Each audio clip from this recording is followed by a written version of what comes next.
আসসালামু আলাইকুম ইয়া রহমাতুল্লাহ ওয়া বারাকাতু। সকল ভাই বোন কেমন আছেন অবশ্যই কমেন্টে জানাবেন। আর এটি অত্যন্ত গুরুত্বপূর্ণ একটি ভিডিও, যেহেতু এটা ওষুধের ভিডিও। আপনারা দয়া করে কেউ সেটা টেনে টেনে দেখবেন না, স্কিপ করবেন না, তাহলে আমি আপনাদেরকে সঠিক সেবাটা দিতে পারবো না, আপনারাও সঠিকটা নিতে পারবেন না।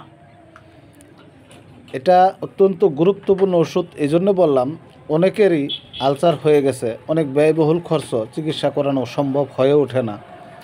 তা আপনারা এটা ট্রাই করে দেখতে পারেন। এটা আমার শতভাগ পরীক্ষিত করা। ভিডিওর স্ক্রিনে আপনারা যে গাছটি দেখতেছেন, এটির নাম হলো গেন্দা ফুল গাছ। আর যে দুটা জিনিসের নাম বলবো, সেই দুটা জিনিস আপনারা পরিচিত, সবাই চিনে, ছোট বড় সবাই চিনে।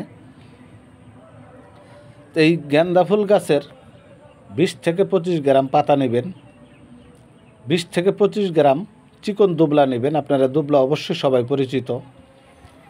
এই চিকন দুবলা আর 1 ইঞ্চির কম পরিমাণ কাঁচা আদা নেবেন।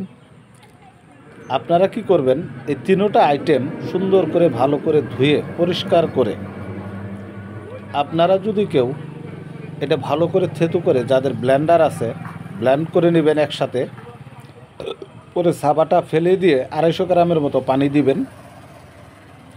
ব্লেন্ডারের মধ্যে 250 গ্রাম পানি দিবেন ভালো করে। যাদের ব্লেন্ডার নাই তারা কি করবেন, ভালো করে পাটা বা গালছার মধ্যে ছেঁচে নেবেন। ছেঁচে পানি দিয়ে ভালো করে কষলিয়ে এটা সুন্দর করে একটা চিকনো ছাকনা দিয়ে আপনারা সেঁকে নেবেন। সেঁকে নেওয়ার পরে সুন্দর করে এটা আবার সেবন করবেন সকালবেলা খালি পেটে, বিকালবেলা সেবন করবেন খালি পেটে। এইভাবে যদি কেউ 2 বার দিনে এই মিশ্রণটা সেবন করতে পারেন, আল্লাহর রহমত আপনাদের আলসার থাকবে না। এইভাবে আপনারা মাত্র 7 দিন ট্রাই করে দেখেন। আমি আপনাদেরকে গ্যারান্টি দিচ্ছি, আল্লাহর রহমত, কেউ ইমানে বিশ্বাস করে এই গাছকে আপনি সেবন করে দেখতে পারেন, আপনাদের আলসার থাকবে না। এটা আমার বহু পরীক্ষিত করা কবিরাজি লাইফে। আমি আপনাদেরকে বিনা স্বার্থে দিচ্ছি। আপনারা যদি ভিডিওটা আপনাদের কাছে গ্রহণযোগ্য মনে হয় তাহলে লাইক করবেন, শেয়ার করবেন, আর আমার চ্যানেলটাকে সাবস্ক্রাইব করে দিবেন, যেন পরবর্তীতে আমি